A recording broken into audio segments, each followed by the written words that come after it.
Hello বন্ধুরা, আসসালামু আলাইকুম। তোমরা কেমন আছো? আশা করি ভালো আছো। আমার এই ছোট্ট রান্নাঘরে তোমাদের সবাইকে স্বাগতম। তো বন্ধুরা দেখো, আজকে আমি নতুন একটা স্পেশালভাবে মজাদার একটা কালাভুনা নিয়ে এসেছি।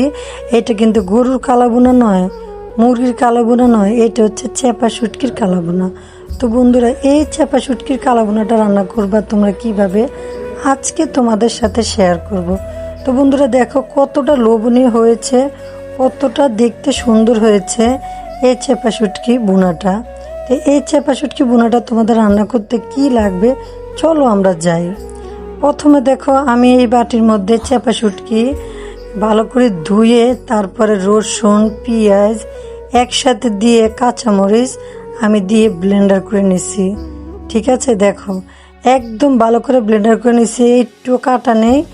তোমরা যদি চেপা শুটকি বুনা করতে চাও তাহলে এইভাবে যদি করো, তোমাদের জন্য খুবই সহজ উপাদানে তোমরা এইভাবে চেপা শুটকি বুনা করতে পারবা। কাটাকুটা এত ভেজাল বাটা বুটার থেকে আমরা ব্লেন্ডার করে নিব। তো যাক, তারপর দেখো পেঁয়াজ কুচি নিয়ে নিলাম, বেশি করে পেঁয়াজ কিন্তু কুচি করে নিলাম। আমি কিন্তু চেপা শুটকির সাথে কিন্তু পেঁয়াজও কিন্তু ব্লেন্ডার করে নিছি। তারপর আমি একটু বেশি করে দিব সেজন্য।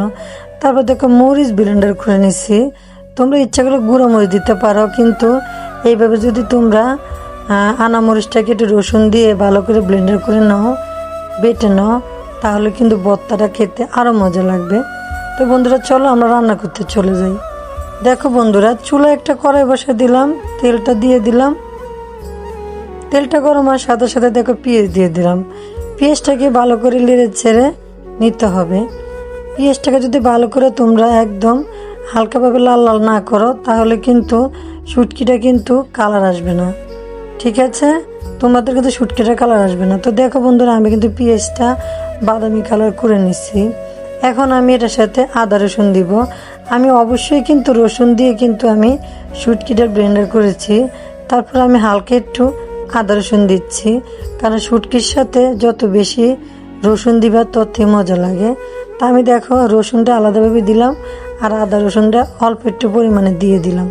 ঠিক আছে, এখন কি করতে হবে, ভালো করে আদা রসুনটাকে এইভাবে মশলাটাকে ভালো করে কষিয়ে নিতে হবে। তোমরা যত ভালো করে কষাবে ততই তোমাদের জন্য শুটকিটা খেতে কিন্তু অনেক মজা লাগবে।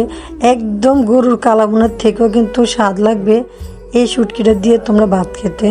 এত লোভনীয়, এত মজা, আমি তোমাদেরকে বোঝাতে পারবো না। একবার তোমরা এভাবে যদি রান্না করে খাও তাহলে বুঝতে পারবো কতটা স্বাদ।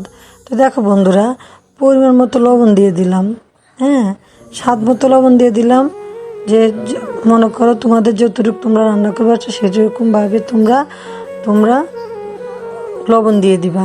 তারপর দেখো বন্ধুরা, আমি পরিমাণ মতো মরিচ দিয়ে দিচ্ছি। মরিচটা একটু বেশি দিব যাতে একটু ঝাল ঝাল লাগে শুটকিটা, সেজন্য। তো দেখো মরিচটা একটু বাড়াই দিলাম। এখন দেখো ভালো করে নেড়ে ছেড়ে নিতে হবে। তারপর দিয়ে দিব বন্ধুরা আমি দেখো হলুদের গুঁড়া।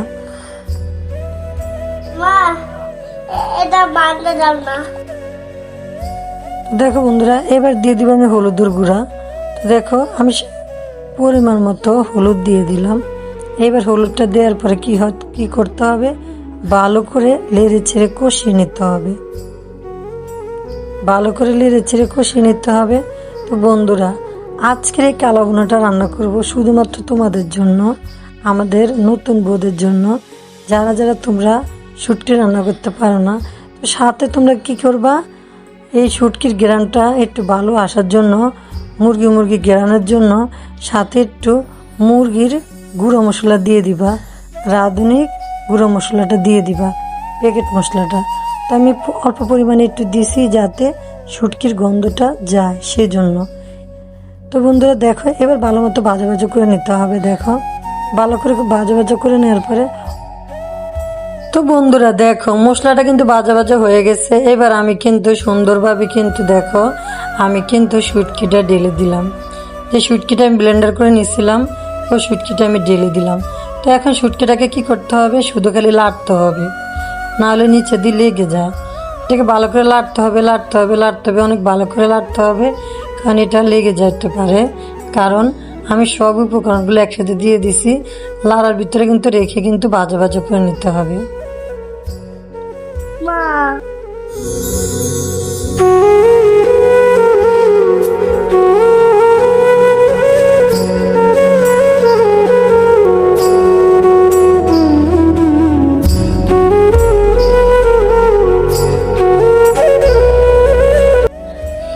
তো বন্ধুরা, আমার চাপা শুটকিটা কিন্তু আজকে হয়ে গেছে। চাপা শুটকি বললে কিন্তু ভুল হয়, এটা কিন্তু কালাবো না। তো বন্ধুরা দেখো, আমার কিন্তু শুটকিটা রান্না করা শেষ। আমি কিন্তু অনেকক্ষণ ধরে ভাজা ভাজা করেছি। তোমরা এইভাবে করার চেষ্টা করবে। তো দেখো কতটা লোভনীয় হয়েছে। তো ঠিক আছে বন্ধুরা, তোমরা ভালো থেকে সুস্থ থেকো। নতুন নতুন ভিডিও পেতে চ্যানেলটাকে সাবস্ক্রাইব করে রেখো, আর অবশ্যই ভালোবেসে একটা লাইক দিবা। তো ঠিক আছে বন্ধুরা, বেশি বেশি করে আমার ভিডিওটা তোমরা শেয়ার করে দিবা। ভালো থেকে সুস্থ থেকো। নেক্সট টাইমে আবারও নতুন নতুন ভিডিও নিয়ে হাজির হইব। আল্লাহ হাফিজ বন্ধু।